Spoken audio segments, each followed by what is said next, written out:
Encontrar un negocio que haya pasado de generación en generación y comprobar que quienes lo reciben lo aman tanto como quienes lo transmitieron, resulta hermoso, muy hermoso.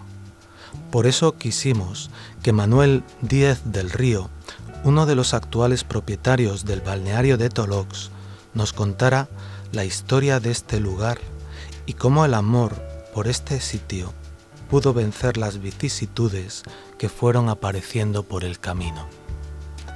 El lugar enamora. No es extraño que sus antepasados se enamoraran de él y que ese amor haya sido transmitido sucesivamente de padres a hijos. Muy buenas, una cita con el amor se ha venido esta tarde al balneario de Tolox, al corazón de la Sierra de las Nieves, a la noble villa de Tolox, como decíamos hace un momento, a conocer la historia de este balneario, y para ello hemos invitado a Manuel Díez del Río para que nos cuente la historia. ¿Por qué? Porque él es la cuarta generación de propietarios de este lugar que, bueno, tiene sin duda una historia apasionante y bonita, y queríamos que nos la contaras, Manuel. Muy buenas tardes. Buenas tardes. Bueno, vamos a ver, esto digamos que arranca a mediados del siglo XIX. Había un farmacéutico que era oriundo de aquí, que era José García Rey, y este señor, bueno, las aguas minerales del pueblo, hay varias fuentes, se conocían de antaño, de la antigüedad, porque hay unas atrás del pueblo en el otro río que son sulfurosas y la gente las utilizaba para temas de piel, y eran manantiales conocidos por el pueblo. Entonces este señor, con sus conocimientos de farmacia y tal, pues se preocupó de ver la gente para qué cosas las tomaba, de analizar las aguas y tal. Y entonces empezó a intentar hacer un balneario con los pocos medios, bueno, que tuviera, y aparte ponerlo toda la parte burocrática. De hecho, el primer edificio se creó en 1867, que ahora dentro de 2 años hacemos el 150 aniversario. Y la declaración de utilidad pública de las aguas medicinales es de 1871. Bueno, en principio este señor crea una sociedad para buscar unos socios así capitalistas que le pudieran apoyar económicamente para crear todo el complejo, tanto del balneario como los edificios del hotel y tal. Hay que tener en cuenta que la comunicación de Tolox en el siglo XIX y hasta los años 30 del siglo XX era muy complicada, porque Tolox no tenía caminos de diligencias, de carruaje. No llegaban los carruajes tampoco. Por ejemplo, Carratraca, el balneario de Carratraca tenía carruajes porque pasaba para la carretera, pasaba el camino hacia Ardales y no sé si a Campillos, y entonces tenían carruaje. Entonces tenían que ir a Coín, en principio en diligencia, y posteriormente en 1917 se hizo el ferrocarril a Coín, y hasta Coín primero en diligencia, y a partir de 1917 en ferrocarril, y de Coín aquí tenían que ir a lomos de caballos o de herradura, burros, de caballos, exacto, o de mulos.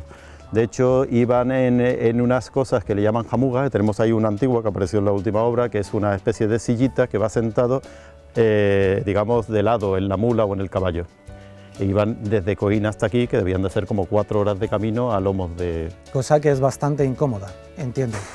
Eso Imagino. en agosto o en julio o en tal, en pleno, y gente que venía de Jaén, de Sevilla, de Córdoba, pues era un viaje una odisea casi. Claro, claro. Además esto, el pueblo estaba mucho más hacia, digamos, el pueblo ha crecido al balneario, el pueblo estaba bastante más retirado del balneario.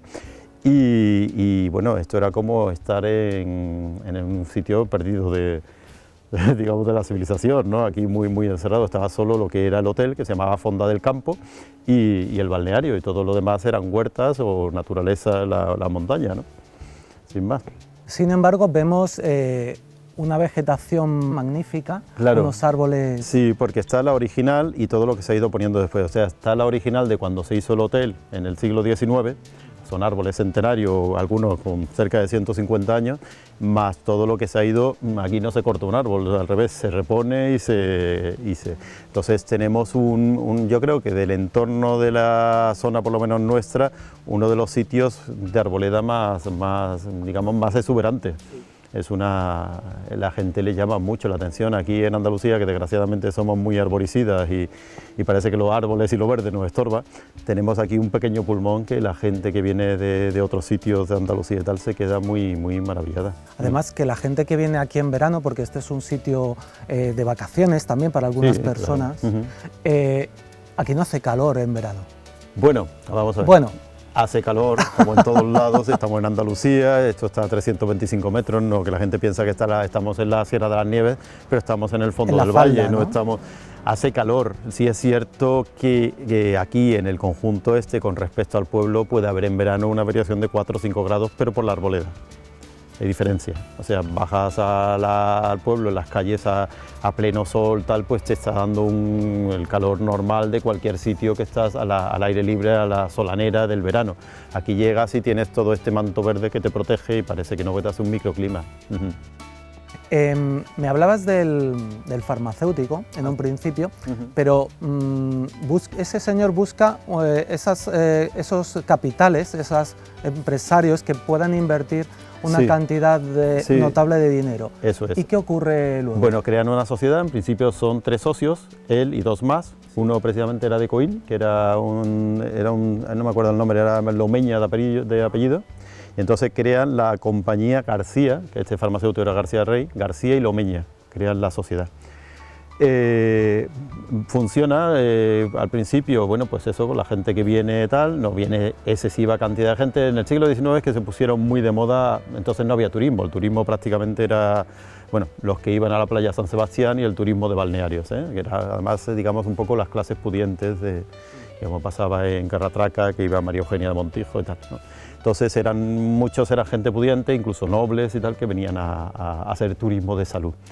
Entonces pasó que bueno, se creó la sociedad y tal, y estuvo funcionando, y en 1906, en septiembre precisamente, creo que sobre el 23, 24 de septiembre, hubo 2 días o 3 de tormentas, de esto sería como la gota fría estas de Levante, pero que cayó una diluviada, unas tormentas terribles, incomunicaron el pueblo, se llevaron los puentes, se llevó una bodega que había en el pueblo, una bodega y creo que era una bodega y un molino, que eran del siglo XVI o así. Está en el acta del ayuntamiento, tenemos el acta guardada de las inundaciones estas, y entonces también el río de los Caballos, que fue el que se llevó todo eso, se llevó el balneario que está pegado al río de los Caballos, se lo llevó de cuajo, creo que quedó un lienzo de muralla. Previamente, en 1899, entró mi bisabuelo como socio, le compró las acciones o esto a uno de los 3 socios, no sé si fue a García Rey o a Lomeña, se lo compró y entró de socio en el 1899. Cuando en 1906 se llevó el río el balneario, entre que venía poca gente, bueno, y eso, los otros 2 socios, pues digamos que desistieron, vieron esto, que había que invertir otra vez mucho dinero después del que habían puesto. Mi bisabuelo, perdón, me imagino que habría invertido todo su capital aquí y tal, pero él creía mucho en esto. Entonces invirtió todo lo que tenía, vendería terrenos, unas casas, todo lo que tenía, y lo invirtió en esto y creó el edificio nuevo que se inauguró en 1907.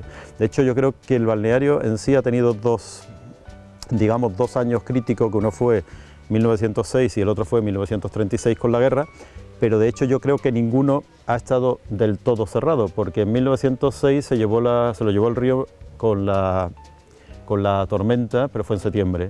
En 1936 hasta julio o agosto estuvo funcionando, digamos que hasta el que empezó la guerra, ¿no? Y en 1907, después de la riada, ya funcionó con el edificio nuevo, o sea, aunque sea corto periodo, tanto el 36 como el 6, como 1906, funcionó interrumpidamente desde su creación. Retoma el proyecto tu bisabuelo. Construye el edificio nuevo en 1907, que es de una sola planta, que antes era 2 y las escaleras eran interiores y tal. Quizá por intentando hacer economía, ¿no? Diciendo, claro, bueno, obviamente, nos vamos a mantener con una planta. Tuvo que comprar todo lo que eran los edificios del hotel, todos los terrenos, que eran bastante fincas, pues eran muchas fincas. ¿Qué superficie tiene más o menos el balneario? Todo lo que tenía esto, en principio, sumándolo todas las fincas de montaña y tal, todos los alrededores, que lo había ido comprando mi bisabuelo y mi abuelo, llegaron a tener cerca de 2 hectáreas, una cosa así. 2 hectáreas. 2 hectáreas. A día de hoy tiene la... No, ahora tiene un poquito menos. Un poquito menos, pero sí. por entonces 2 hectáreas 12, tenía. 12. 12. 12 hectáreas. 12 hectáreas. Uh-huh. O sea, muchísimo terreno. Bueno, es grande, es terreno, mucho de ello es la montaña, linda con el parque natural, es montaña, y otro es así barrancas al río, que toda esta parte hacia abajo es barrancas hacia el río, pero sí, era mucho terreno de huerta que ahora son jardines, todo esto eran huertas de naranjo, que ahora son, por eso también la arboleda es buena tierra, ha crecido bien y rápido, ¿no? Bueno, este es de mi bisabuelo, que el hombre tuvo que pagar, yo creo que tenía el acta de la última reunión de la sociedad en la que estaba la venta a los otros socios, y tuvo que pagar casi más por el derecho, o sea, no por el derecho, por la propiedad del agua, tuvo que pagar más que por los edificios del hotel y tal. Claro, ¿Y quién tenía la propiedad del agua en el la hotel? sociedad, lo había hecho García Rey y tal. Ajá. Entonces la venta del agua en sí, del manantial, le costó más que la superficie, que el terreno. Que los edificios del hotel, sino más por el estilo. Sí, están en los precios de eso y es una burrada, vamos, para, claro, pues, lo que era la construcción de estos edificios, además estaban muy bien hechos para la época y tal. Y lo compró todo. Entonces lo compró todo, se quedó él a partir de 1906 y ya él murió, pues él era mayor, murió pues no sé si en el 12 o en el 14, en 1912 o 1914, y ya pasó a mi abuelo. Mi abuelo lo continuó, hizo la ampliación en el año 31 del balneario y luego, bueno, tuvieron la suerte, yo creo que la vista de especializarlo, vieron que los efectos eran mejores en respiratorio, en temas respiratorios, y aunque había baños al principio, o sea, había temas de baños de aguas calientes y tal, se especializó solo en respiratorio. Entonces éramos y somos un referente en España en que somos el único balneario, lo cual es un poco atípico, en que es de aparato respiratorio. Ahora están poniendo todos los balnearios como segunda terapia o tercera terapia, terapias respiratorias, aerosoles con su agua, incluso con medicina y tal, pero el nuestro es el único, digamos, de inhalaciones, que se inhala el gas tal cual sale del manantial, y el único que es el respiratorio. Entonces, bueno, pues todos los pacientes vienen por problemas, bronquitis, asma, EPOC. ¿Qué es el EPOC? Perdóname. El EPOC es la enfermedad obstructiva crónica, que es la que padecen los fumadores cuando llevan muchos años fumando. Y es un poco... Sobre todo muy incómoda. Es muy incómoda y a veces yo cuando los veo, algunos como vienen, dices, Dios mío, y ves gente que conoces que fuma a tu alrededor, dices, no sabes lo que estás haciendo, porque vienen algunos que tienen que venir con la mochilita del oxígeno, con la bombona, una maquinita para poder respirar. Entonces, pues la verdad es que es un poco penoso. Siendo la cuarta generación de propietarios de este balneario, ¿qué significa el balneario de Tolox para ti? Bueno, vamos a ver, yo es que para mí es mi vida, me he criado aquí, quiero decir, yo vivo en Málaga, venía aquí los 3 meses de vacaciones porque mi padre era catedrático, era biólogo, pero una vez murió mi abuelo, que murió antes de nacer yo, el balneario pasó a mi madre, mi padre es castellano, bueno, era castellano, entonces... O sea, lo heredó, la heredera es mi madre, la heredera era mi madre. Entonces yo he echado los dientes aquí, como quien dice, yo todos mis veraneos de pequeño era jugar aquí en el hotel con los niños de los agüistas, claro, que le llamamos aquí, agüistas a los que vienen a tomar las aguas, ¿no? Entonces, bueno, he echado aquí los dientes jugando con los niños del pueblo, con los niños de los agüistas y con tal. Entonces, he jugado siempre en estos jardines, pero desde que volví de la mili y eso empecé a trabajar. Entonces, primero con mi padre, luego solo y tal. Entonces, bueno, pues es un cariño, aparte de que me gusta mucho la naturaleza y el sitio lo especial, da. Lo especial que es. Pues el entorno, todo, pero es que los edificios, todo, pues es mi vida, vaya, me he dedicado en cuerpo y alma. Claro, es ¿no? Y es eso, y además el ese de saber que tienes, tus 3 generaciones anteriores han sido los que han luchado mucho por sacarlo adelante, a veces en momentos muy duros. De hecho, trabajáis aquí los 3 hermanos. Dos. Mi hermano está también de profesor en la universidad. Estamos ahora, sí. Para tu hermana también... También, hombre, a nivel sentimental igual, me imagino, lógicamente, claro. Bueno, entonces tenéis también una formación por parte de familia también, o sea, quiero decir, sois carne también de biólogos, de gente que os interesa todo esto de... Sí, bueno, yo creo que parte del amor a la naturaleza es tanto por mi padre como mi madre. Mi madre las arboledas y tal, y mi padre, bueno, desde los animales dadas y nos viene dado esas cosas, muchas veces se hereda o, como quien dice, las mamas, ¿no? Entonces es una cierta sensibilidad a la vida silvestre o animal o vegetal que sí se adquiere por herencia o por... O por familiaridad, ¿no? Eso es.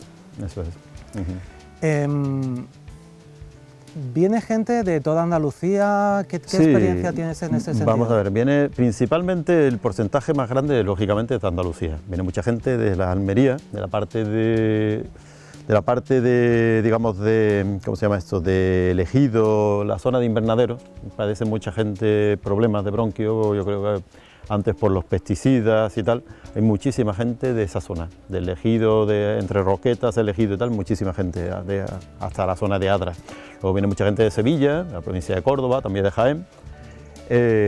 Digamos que todas las provincias andaluzas, quizá menos, pues a lo mejor Huelva y luego del resto de España. De todos lados, vienen de Madrid, vienen catalanes, navarros incluso también, vascos y algún gallego. Ya es más fácil venir. Sí, obviamente. Tenemos una crónica que no sé si te quieres te la pasaré, de un viaje de un señor de Alcalá la Real en Jaén, del año 14, contando el viaje a la mujer, el viaje no sé si de venida o de vuelta, en la diligencia desde la avenida, desde la salida de Alcalá a la Real a las 5 o las 6 de la mañana hasta las peripecias para llegar de Alcalá a la Real aquí. ¿Y las describe en una...? Sí, en una carta a su mujer, que yo no sé por qué, luego se la mandarían a mi abuelo, mi bisabuelo, y mi padre, como guardaba muchos documentos de esos antiguos, la tenía y es muy curiosa. También hay otra muy graciosa expresa de Salvador Rueda. Salvador Rueda, el poeta, venía aquí, era muy amigo de mi abuelo, y también le describe en una carta también un viaje de vuelta a Málaga, él era de la Sarquía, y también hay una carta por ahí perdida de estas, muy graciosa. A partir de los años 60 la gente a lo mejor prefiere zona de playa y tal, pero aquí ha habido, durante un tiempo ha habido que no han venido la gente, ¿ha habido alguna época de oro en el balneario? La época de más, digamos que despegó mucho en los años 70 y el boom más grande fue en los 90. En los años 90, sí. ¿Es reciente entonces? Sí, muy reciente. Ahora está un poquito más flojo, con el tema de la crisis está más flojo, pero los años 90, concretamente los más fuertes de toda la historia, el 94 y el 95, con mucha diferencia. ¿Y sabéis por qué en concreto? Bueno, fue una subida, pasamos en unos años de 2.000 a 3.000 agüistas, de 3.000 a 4.000 y se subió muchísimo en esa época, fue una subida casi rectilínea en la gráfica. Empezó poco a poco en los 70, pero en los últimos años fue muy de hecho fue ya casi problemática algunas quincenas por la cantidad de gente. Que no podíais... Había mucha cola y fue sobre todo el mes de septiembre, entonces posteriormente se amplió la temporada para quitar esa congestión que había de público. Pero la época más alta empezó creciendo más en los 80 y lo más gordo en los años 90. Este principio del siglo XX, sobre todo del 2007 para acá, pues se ha notado mucho la crisis. Hay gente de clase media, gente de clase media baja, humilde, depende. Entonces hay mucha gente que ha tenido que dejar de venir, pero no por no poderse pagar el estar aquí 15 días aquí. Es que eso es no siendo especialmente caro. No, vamos a ver, el tratamiento no es caro en sí, pues un tratamiento a un adulto le puede costar entre 80 y 200 euros los 15 días y hospedaje pues depende de dónde se puede alojar o se quiera alojar, ¿no? Dependiendo de la economía, pero hay apartamentos en el pueblo, hay hostales, hay mucha diversidad de hospedajes y con mucha variedad de precios. Y es un turismo de salud, el que viene es porque durante el resto del año, digamos, ha pasado dificultades respiratorias y lo que quiere es darse un descanso a lo mejor, ¿no? Bueno, un descanso también más a los pulmones, ¿no? Totalmente, el que viene es por necesidad, no viene por gusto. Es cierto también que hay gente que ya le coge porque viene, claro, hay gente que viene 40 y 50 años, y no exagero, tenemos clientes todavía que... Entonces hacen muchísima amistad con los otros agüistas, sobre todo, yo te hablo concretamente ahora en el hotel. Realmente, hombre, vienen porque mejoran, pasan los inviernos considerablemente mejor. Hay en algunos casos que son milagrosos en personas mayores.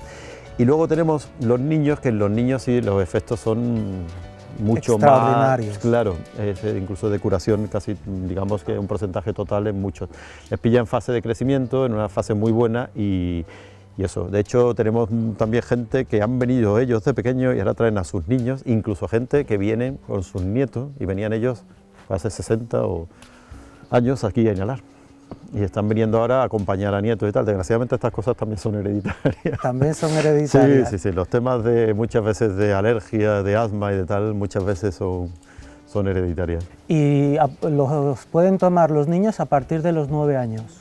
No, desde los 9 meses. Ah, desde los 9 meses. Sí, digamos que el margen que tenemos por edad es amplísimo, está desde los 9 meses y tope por arriba no hay.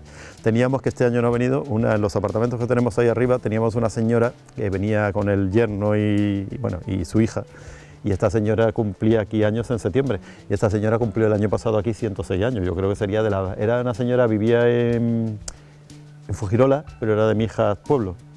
Y tenía reservado para este año, pero unos meses antes o así nos llamó que estaba delicada el yerno. El yerno ya tiene, me imagino, 70 y tantos años, ¿sí? Y entonces pues anularon, ¿no? Pero te quiero decir que no hay lo único 9 meses, porque si no son muy chiquitos, llevan muy poquito tiempo, los niños pequeños lógicamente, pero desde los 9 meses lo pueden hacer. Llevan también cierto tipo de inhalaciones, el gas tal cual sale del manantial, que llamamos aquí el gas natural, y poco más, ¿no? Pero conforme ya van siendo más mayores, ya a partir de los 7 o 8 años, pues ya le ponen otras cosas, ¿no? Nebulizaciones, duchas nasales, incluso balsámico, tal. Ya una vez eso van adquiriendo más cuerpo, más eso, pues pueden llevar tratamientos más fuertes. Y me ha llamado la atención que has dicho que con esos 15 días que toman en verano ya les sirve para todo el invierno, para estar, o sea, que es un efecto que no es solo instantáneo. No, y además... es que no es instantáneo. Ah, no es instantáneo, o sea, no es el que viene aquí y se tiene que notar la mejoría durante lo está haciendo, no es como cuando estás resfriado y te tomas un Frenador, no. Esto es al revés, es más pensando en el invierno. Es eso. Y de hecho, las terapias se recomienda, según el efecto en el paciente, que vengan de 3 a 5 temporadas. Ahora hay muchos, bueno, muchos. Hay de 3 a 5 temporadas significa que vengan 3 veranos seguidos. Eso es, de 3 a 5 veranos seguidos, eso es. ¿Y es cuando más lo van a notar? Sí, esto es un poco ya dependiendo del cuerpo de cada uno y sobre todo de su, de su cuerpo y de su respuesta, de cómo reaccione de su respuesta al tratamiento. Hay gente que nota la mejoría mucho al primer año y hay gente que lo nota pues al segundo, al tercero, tal, ¿no? Pero hay gente que desde el primero ya lo nota muchísimo. Hay gente que viene porque es que ha tenido que estar ingresada el invierno anterior varias veces y a lo mejor pues ya no la ingresa, ¿no? Entonces eso es el boca a boca de ese tipo de gente, ese es el que ha hecho que esto crezca tanto. Pues realmente no tenemos otra publicidad así, que ahora estamos en internet, ¿qué tal? Folletos, tal, pero la propaganda máxima nuestra ha sido, y cómo ha crecido, ha sido el boca a boca. De hecho es que en cualquier sitio de España, normalmente, de España hablo en general, que conozcan Tolox es por el balneario. Es muy conocido porque mucha gente, o sea, si tú vas a Cataluña y alguien sabe, o yo qué sé, al País Vasco, tal, y sabe de eso es porque ha venido algún familiar o alguien aquí. Entonces, ¿Tolox le debe mucho al balneario? Bueno, Tolox le debe al balneario, el balneario a Tolox también, ha sido la simbiosis, claro, lógicamente. Todo lo que hablábamos de esta cantidad de gente que viene y que ha venido en los años esos, que estábamos sobresaturados, ha sido gracias a que el pueblo también ha creado hostales, ha creado apartamentos y ha creado una serie de infraestructura turística que, si no, el balneario nunca podría haber crecido de esa forma. O sea, digamos que ha sido, en términos biológicos, una simbiosis. Y de alguna manera este balneario es el diamante un poco de Tolox. Bueno, porque también lo aprovechan a nivel económico. Hombre, aquí a nivel económico hay mucha gente que tiene apartamentos, lógicamente los comercios en verano venden mucho más, los bares, imagínate, todo es, las farmacias, todo lo que sea en comercio, hay hostales, hay apartamentos, hay otro hotel ahí en la sierra, todo esto es, es un poco, digamos, que el principal, por lo menos la principal empresa del pueblo. ¿Y tú en qué momento te haces cargo de Bueno, él? yo empecé a trabajar aquí, lo que pasa es que entonces también estaba mi padre, pues después de venir de la mili, en la temporada del año 86. Antes había estado algún verano ayudando algo, pero poco eso. Entonces en el 86 ya empecé a trabajar aquí, pues desde el 86 para acá estoy todas las temporadas aquí trabajando. ¿Y tu padre dices que era catedrático? Sí, mi padre era catedrático de Ciencias Naturales, de Biología, él era biólogo. Y aún así... Claro, a él le venía muy bien porque las clases, entonces abría el balneario el 1 de julio y terminaba el 15 de octubre. Entonces él terminaba las clases a finales de junio, se venía para acá para pasar la temporada, iba a hacer sus exámenes a los que habían suspendido en septiembre, a principios de septiembre, y luego las clases realmente no empezaban hasta 1 de octubre. El balneario cortaba el 15 de octubre, con lo que además octubre era un mes muy tranquilito, pero vamos, él iba y venía, o si no había ya... Tenía muy cómodo, en ese sentido lo tenía muy cómodo por el hecho de ser profesor que le pillaba la temporada justo con el periodo vacacional. ¿Y tu madre qué recuerdas de tu madre y del balneario? Bueno, para mi madre era, digamos que más que para mi padre, claro. Era el cariño de haber, ella sí que nació aquí también, como quien dice. Pues bueno, ella miró mucho por la estética de los jardines, de todo lo que era la parte estética de conservar los edificios que fueran tal cual. Que no sé, porque tú sabes que desgraciadamente eso es como lo de los árboles. En este país lo que se consideraba antiguo se echaba abajo y se hacía una torre de estas de las que se hacían en los años 60, 70 y te hacían una torre de pisos, de habitaciones, de hotel, pero a plan moderno. El que la fisonomía no haya cambiado, que es uno de los atractivos de los edificios, del entorno y tal, pues gran parte es también gracias a ella. Ella era muy sensible, te digo, con el tema de las plantas de tal y bueno, si vas al entorno quitando esto, tú das un paseo, ves estos edificios y tal y te metes un poco en la estás del siglo, parece que puede estar en el siglo XIX viendo los edificios, de hecho, del siglo XIX y de principios del XX, del comedor, de tal, y como es el mismo edificio, las mismas cristaleras se han conservado a la entrada del hotel, tal, es la misma fisonomía. Esas cristaleras que hemos visto también en el balneario de colores... Son las originales. Son incluso las originales. Eso, lo que pasa es que bueno, cuando se rompe un cristal de esos o tal, ya no tienes, entonces cualquier cristal que rompes o se te rompe o lo que sea, ya son de estos de dibujos antiguos, que eso ya no lo encuentras, tienes que ir reemplazando, pero bueno, sí, son las originales. Y tienen una estética, porque el balneario tiene una estética... Es muy peculiar, sí. Yo no sé si es tipo Belle Époque, de cuando lo hizo mi abuelo. Mi abuelo se casó con una agüista que venía aquí, que era francesa. Entonces yo tengo por apellido la Burdette, la Burdette. Y entonces yo creo que en el diseño de esa parte del edificio y tal, fue en aquella época también que entró también, probablemente fuera un poco por ella. Pienso, la verdad es que no es un edificio que se parezca ni tanto las ventanas ni los techos, se parece yo qué sé, a cualquier cosa que veas por acá, por el sur. Entonces pienso que pueda ser por ahí. No... Que pueda tener incluso influencias francesas. Hombre, ¿El arquitecto pudo ser francés en algún momento? No lo sé, eso ya no tengo. Tengo planos antiguos de bocetos del balneario, con los arcos y tal, pero ya no sé, no viene firmado, no tengo ni idea de quién los haría. ¿Y el diseño de los jardines? Yo creo que no hay nadie, que esto se fue haciendo poco a poco, o sea, no es que nadie diseñara los jardines, se fue haciendo muritos como esto, sembrando plantas y tal, y eso sí tienen mucho que ver. Mi madre, lógicamente, fue la que...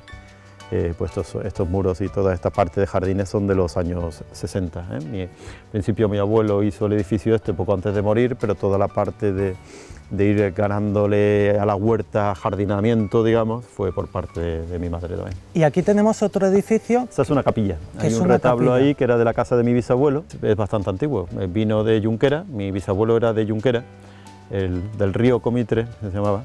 Comitre. Era de Junquera y en la casa tenía una casa, así una casa buena, tenía capilla, y la capilla pues se trajo el retablo acá. En principio se puso en este edificio, que os enseñaré, hay fotos de cuando era el original sin campanario, y cuando se lo quedaría ya en 1906 mi abuelo le puso el campanario y puso la capilla aquí. Luego esta se hizo en el año 47, pero el retablo se pasó acá. O sea, el retablo yo me imagino que será de finales de 1700 o así, porque la casa de mi bisabuelo, o principio del siglo XIX, tiene en la puerta, pone 1805, la casa se conserva todavía en Junquera. Y está ahí, si queréis lo podemos ver luego. Es bonito, está muy deteriorado en el sentido de que antes todos los relieves, todos los bordes estaban en dorado y tal, se ven las fotos antiguas, aunque son en blanco y negro y tal, y ahora pues el que lo haya restaurado y tal nos ha complicado, lo han pintado de marrón y está más... pero es muy bonito, lo podemos ver. Dices que desde el principio la gente ya conocía el principio activo de alguna manera del agua. El agua es una mezcla de minerales. Sí, todas las aguas minerales o mineromedicinales o termales son aguas muy peculiares en el sentido de que vienen de niveles freáticos muy profundos de la tierra. Aquí tenemos además la peculiaridad de que vienen en la peridotita. La peridotita es una piedra a nivel mundial rara, en el sentido de que no hay en muchos sitios, hay, digamos al revés, hay en pocos sitios. De hecho dicen que este de aquí, este yacimiento llega desde toda esta zona de aquí de Sierra Parda de Tolox, pero llega hasta la costa, llega a Benajavís, llega por la parte de ahí de Estepona a Los Reales, todo esto es peridotitas. Entonces hay un montón de fuentes con poco caudal normalmente, pero muy peculiares porque pasan por esta piedra y le da esa característica. Son aguas muy antiguas, de hecho están ahora haciendo un estudio en la universidad y bueno, hay una serie de universidades europeas y son aguas de más de 2000 años de antigüedad algunas y son muy curiosas. ¿El hecho de que sean tan antiguas hace que sean tan buenas? Normalmente, claro, es que casi todas las aguas estas son muy antiguas. Al ser muy antiguas vienen de muy abajo, entonces van recogiendo, digamos, pasan unas por radioactividad, otras por mineralizaciones y tal, van cogiendo las características raras que le dan su rareza. De hecho, estas aguas de aquí de la peridotita, incluida la nuestra, tienen un pH altísimo y son muy atípicas. Este tipo de aguas no las encuentras en otro sitio que no. Esta nuestra, por ejemplo, solo hay dos fuentes, esta y otra que tenemos atrás en el río, en el otro río. Parecida, lo que pasa es que esa tiene un caudal ínfimo, muy pequeñito. Tienen un pH pues casi de 12, un pH altísimo. En su día incluso se llegaron a embotellar por algunos... Sí, se embotellaron, yo creo que desde finales del 19, principios del 20 se embotellaban con gas, era un mecanismo curioso. Las botellas eran parecidas a las de la gaseosa antigua, el tapón, que era con una... esta de hierro que le quitabas tal, pero luego el cuello de la botella se estrechaba y tenía una canica interior de vidrio que era la que con la presión se hacía que evitaba que se saliera el gas, se conservara el gas con agua, el gas en el agua. No es como ahora que ahora todo es hermético, entonces para hacerlo hermético lo hacían así. Se embotellaron, yo creo que eso, la primera parte del siglo XX y luego ya se dejó de embotellar. Pero entonces fueron muchos años. ¿Y quién consumía, o sea, ese agua se vendía o Sí, esa agua se vendía. ¿Y claro, se vendía fuera de aquí? Yo creo que sí, no hay mucha constancia de eso ya, pero se supone que sí, pues iba etiquetada con las características con tal y se supone, claro, que irían las cajas y tal, saldrían para venderlas, ya no sé a dónde llegarían, claro. Si al resto de Andalucía no hay... ¿Y quién, exactamente la distribución hasta dónde llegaría? Claro, no lo sabemos, eso no tenemos constancia de que, pero sí, se embotellaban. La lástima es, como te comenté antes, que no nos queda ninguna botella entera, nos quedan botellas rotas porque las cajas que había, bueno, en una de las obras estas grandes había muchas cajas y se fueron rompiendo todas las botellas para sacarle las canicas para los niños, muchos niños del pueblo, se rompieron las botellas y nos quedan botellas, pero las que tenemos todas están con el cuello roto. Es una pena, porque ahora sería una curiosidad más. ¿Y ese agua, para qué se la, o sea, que dices que tenía un pH tan alto, para qué está indicada? Vamos a ver, el agua en sí en bebida actualmente se utiliza como complemento, se le insufla gas del mismo, aunque ya lleva gas, se le insufla más gas con máquinas y se toma como complemento para el tema respiratorio. O sea, los pacientes que están haciendo las inhalaciones, entre unas y otras, normalmente llevan el vaso de agua. Después de tomar las inhalaciones, que están 25 minutos, un adulto o tal, se beben el agua y a lo mejor pasan a una segunda inhalación. Otros solo llevan las naturales, por ejemplo los niños y tal. Pero es un complemento del tratamiento respiratorio. Luego hay gente que la toma por tema de riñón, pero por tema de cálculo. El cálculo en el riñón, tienen arenilla, piedra y tal, es un agua diurética, muy diurética, entonces lo que le manda la doctora es beber mucha agua, ¿eh? Eso a lo mejor pues, puede ser de 1 a 2 litros por la mañana y otro litro, 2 litros por la tarde. Entonces lo que les hace es que orinen mucho y que pierdan la arenilla con queso. Es una de las características que tiene. En cuanto a antes, cuando la embotellaban, principalmente sería como agua, un poco el sabor y tal, pero es ligeramente amarga, como agua de mesa. La venderían como agua de mesa, claro. Embotellarla con esas tal y con gas, eso sería como agua de mesa. Decías que esta zona antes llovía más, que ahora llueve un poco menos. Bueno, eso principalmente lo dicen los viejos, siempre es igual que la nieve. Antes dicen que nevaba mucho más, conocer la gente de Junquera, dicen que los inviernos en Junquera antes, incluso los viejos, que tenían que quitar la nieve de las puertas con palas, eso ya no lo conoce nadie. Parece que lo del cambio climático no es broma y que vamos un poco a ello, ya hay que... Quien lo defiende y quien no lo defiende tanto, ¿no? Pero ¿tú cómo lo ves? Perdóname la pregunta que sea... Hombre, yo creo que sí que hay algo, está claro. Yo, después del verano que hemos tenido, que ha sido en toda España, que nadie ha conocido tal,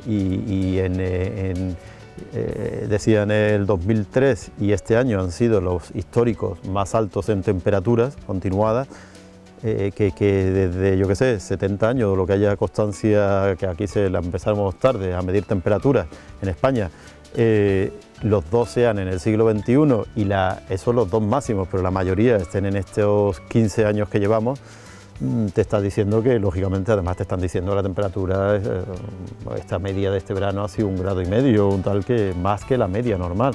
O sea, parece que eso. Y luego, en cuanto al agua, es verdad que vienen años que son buenos, pero son muy irregulares. Te llueve muy concentrado aquí, que llueve, Tolosa está en la sierra, llueve, por ejemplo, aquí llueve mucho más que en Alosaina, que está a 9 kilómetros por carretera, pero en línea recta está más cerca todavía, pero Alosaina está más en la campiña y llueve menos. En cambio, Junquera está más metido en la montaña y llueve más aún que aquí. Pero lo que sí está es muy estacional. Aquí la lluvia fuerte, digamos, es en octubre, si viene con suerte, a marzo. Luego ya, de ahí en adelante, en abril llueve algo, pero es poco. Ya mayo, junio, julio, agosto ni hablamos. O sea, es muy, bueno, igual que el resto, pero se concentra mucho. Aunque llueva mucho, que a lo mejor hay años de que supera por los 1000 litros por metro cuadrado y tal, muy concentrada. De hecho, no sé si fue hace 2 años o... nos cayeron casi, fueron años de más de 1000 litros y nos cayeron casi 600 litros en un mes o poco más de un mes. Muchísima agua, pero luego vino un periodo, fue en noviembre, diciembre, vino un periodo de 2 meses o así que no cayó una gota, con lo cual luego marzo sí vino bueno, pero muy a golpe desgraciadamente, no con cierta continuidad, menos, sino... Entonces, bueno, yo he visto aquí tormentas en verano que ya no las veo, afortunadamente a veces, ¿no? Porque las tormentas son dañinas, pero sí es verdad que tormentas y ver el río como se veía antes en verano y tal, eso no lo ves. Y yo qué sé, lo oyes a los viejos y te dicen que en invierno había veces que no se podía salir al campo porque se tiraba 1 mes, 2 meses lloviendo casi continuado. Eso es, hoy en día es muy raro. Ha habido años muy buenos de agua, pero desgraciadamente parece que vamos a menos y a veces más fuerte y menos, con lo cual menos aprovechable y más dañina. Pero vaya. ¿Y el agua y el balneario, el hecho que no llueva tanto? No afecta para nada. No afecta para nada porque, como bueno, te comenté antes de la conversación, son aguas que vienen muy profundas y son muy antiguas. Entonces realmente si afectara, tendría que afectar sequías que pasaron hace 1800 años, o hace, porque estamos hablando de que son aguas 1800, 2000 años de antigüedad, con lo cual que ahora llueva o deje de llover lo podrán notar dentro de 2000 años, de 1800 años, lo cual estaremos todos calvos, no, probablemente ni exista el balneario ni exista nada dentro de 1800, 2000 años, me temo. Me hablabas, estamos hablando de agua, estamos hablando de manantiales y me hablabas de que tienes una afición a la espeleología. Sí, bueno, ¿Están relacionadas ambas cosas? No, bueno, hay cuevas con agua que son muy bonitas, realmente son más bonitas. Realmente la afición empecé de jovencillo oyendo la primera campaña que hicieron que bajaron a Sima G, porque entonces yo tendría 12, 13 años y en verano metieron un cable, entonces no había los adelantos de ahora y tal, metieron un cable con la gente que iba explorando la cima. Entonces mi padre, como le gustaba mucho también la geología y tal, estaba muy intrigado, a él no le gustaba a nivel deportivo, pero tenía la curiosidad lo ponían en Radio Nacional y estaban todos los días, ponían la conexión con Radio Nacional conectaban con arriba, en el puerto bueno, donde está la cima, la boca, y conectaban con ellos y decían cómo iban los que iban en cabeza y tal. Entonces de ahí me quedó la fascinación por las profundidades tal, y entonces pues eso sería el año 75 por ahí. En el año 78 me metí en un grupo de espeleología y luego ya en el 79 me metí, que era el mejor yo creo que había entonces en Andalucía, en la Sociedad Excursionista de Málaga, y me metí en la sesión de espeleología, me metí en la espeleología de montaña. Entonces bueno, pues empecé a hacer espeleología eso con 15, 16 años. Y la verdad es que me fascina. El problema es que ya tengo la espalda bastante fastidiada y ya no puedo como que quisiera hacerlo. Además, no quiero quedarme en una gatera a mucha profundidad y que tengan que sacarme de allí. Podría ser eso terrible. Es lo que a la mayoría no nos gusta, que sí, genera claustrofobia. Eso va con la persona. A mí no me importa realmente. Hombre, hay sitios que lo pasas mal porque no te encajonas o se te encajona algo del material y no puedes pasar. Pero bueno, a mí no me agobia. Hay gente que en un sitio mucho menos, a lo mejor agobiante, se le entra. Pero bueno, eso es como el vértigo, son cosas innatas a la persona y además que no se pueden remediar. A mí, al revés, las estrecheces, hombre, ahora me cuestan más por el tema de espalda y tal, pero las estrecheces me gusta pasar gateras y arrastrarme por sitios estrechos. Pero eso es. Yo creo que el espeleólogo tiene un componente un poco masoquista. ¿Tú crees? Hombre, es muy sufrido. De hecho, sales a veces lleno de arañazos, de cardenales y de tal, porque son sitios muy... Depende pero muy, muy sufrido. ¿Y la recompensa es entrar en una gruta? La recompensa es... Yo no sé cómo decírtelo. Ahora ya no se utiliza carburo, pero el carburo... Antes las lámparas eran de carburo y yo huelo el carburo todavía y mira que huele mal.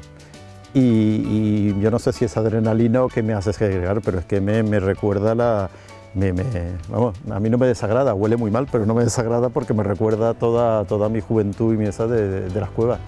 Entonces, yo, hombre, que te diga, de vez en cuando me meto en alguna, pero me da mucha nostalgia. Me gustaría tener 20 años y poderme meter en todas las cimas que están surgiendo ahora, porque ahora tenemos aquí arriba 2 cimas más que sobrepasan los 700 metros.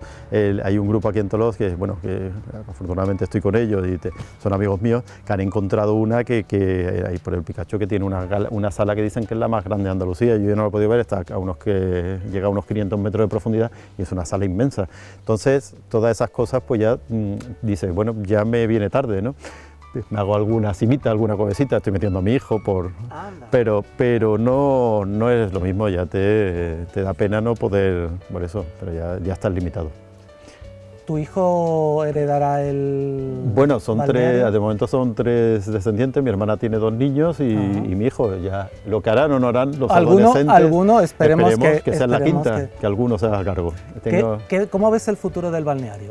Hombre, vamos a ver. Está en un buen momento. Sí, no, vamos a ver, hemos remodelado todo, los edificios eran muy antiguos por el hecho de ser del siglo XIX, habían tenido muchas reformas, pero eran reformas, digamos, un poco parches, así ir haciendo, pues, Antiguamente habría los cuartos de baño, eran generales, quiero decir, había un cuarto de baño por planta, la gente pagaba por bañarse.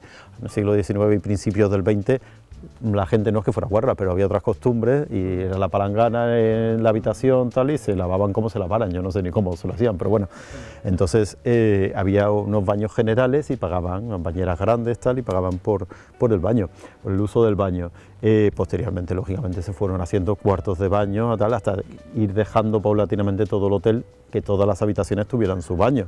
Lo que pasa es que ya a finales, en en el 2009, hicimos este primer edificio, que es de los antiguos, del siglo XIX, y se hicieron pues 8 habitaciones totalmente, se echó entero abajo por dentro, se dejó totalmente la fisonomía como era, las ventanas se hicieron de madera también, tal, las persianas se utilizó el mismo sistema, que todo es igual, el tejado el mismo todo, y se hizo el edificio nuevo por dentro.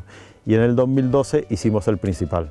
O sea, todo se ha reformado del 2009 a ahora, el 2010 se remodeló el balneario también, y en el 2012 el edificio principal. Lo hemos ido, digamos, haciendo todo nuevo. Ahora queremos para este año a lo mejor hacer una piscina y tal para los clientes de hotel, de apartamentos y tal. El momento, hombre, el momento es bueno, en el sentido del balneario todo se ha hecho una inversión muy grande, esperemos amortizarla en yo que sé cuándo. Unos años. No se sabe cuánto.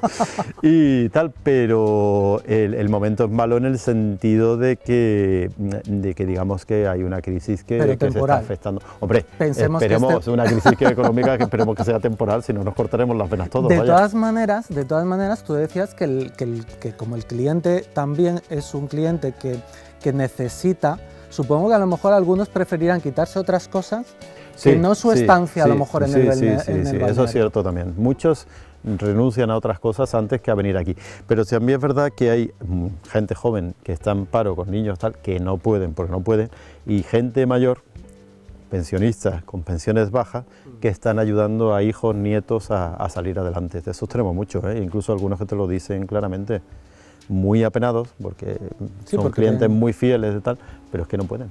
Es que el momento es un momento, bueno, ¿sabes? Muy duro para un sector muy amplio de la población en este país, en España. Esperemos que pase bastante. Hombre, esperemos, ya llevamos 8 años, pero vemos que sí, empezamos en el 2007, aunque esperemos que sí. ¿Y lo habéis notado? Sí, claro. Se puede ver en la estadística. Pero vamos a ver, claro que se ha notado. Yo es que creo, hombre, como no sea en pocos sectores, como no sean prestamistas y tal, que no hayan notado esta crisis. Ahí, como en todo, hay siempre gente que especula que tal y que se hace de oro en las crisis, pero vaya, cualquier empresa normal lo ha notado. Eso es así, el que diga lo contrario o ha tenido mucha suerte o miente. Entonces, cuando salgamos de esta crisis, ¿cómo prevés? Porque esas inversiones que habéis hecho, las habéis hecho con vistas al futuro. También eran necesarias. Tú tienes que actualizar el turismo, la gente cada vez es más exigente. Entonces tú tienes que ir actualizándote y poniéndote al día en cuanto a instalaciones. Claro, tú tienes que ofrecer, hay mucha competencia, tienes un entorno muy bonito y tal, pero si luego tienes incomodidades, tienes tal, la gente no te viene, o te viene poco. Entonces era fundamental la inversión. Muy bien. Bueno, pues vamos a seguir viendo este fantástico lugar, que la verdad es que me decía uno de los cámaras que la paz que se percibe aquí, nada más entrar, es un lugar... Es una gozada, para mí es una gozada. Yo cuando vivo los 6 meses en Málaga, lo que más me cuesta es adaptarme al ruido. Vivo en el Paseo Marítimo y te puedo decir que mi casa en verano hay que estar con las ventanas herméticamente cerradas y si abres no oigo ni la tele. Tengo que estar poniendo la tele como los sordos para enterarme de y aquí es una gozada. No puedes oír algún búho, algún perro o ranas, pero todo natural. Pues vamos a seguir dando este paseo a ver qué tal, para mostrarle a los espectadores cómo es este mágico lugar. Podemos ver un poco los jardines y si queréis os enseño la capilla. Por favor. Y alguna habitación si queréis también. Vale. Si queréis ver alguna. Gracias.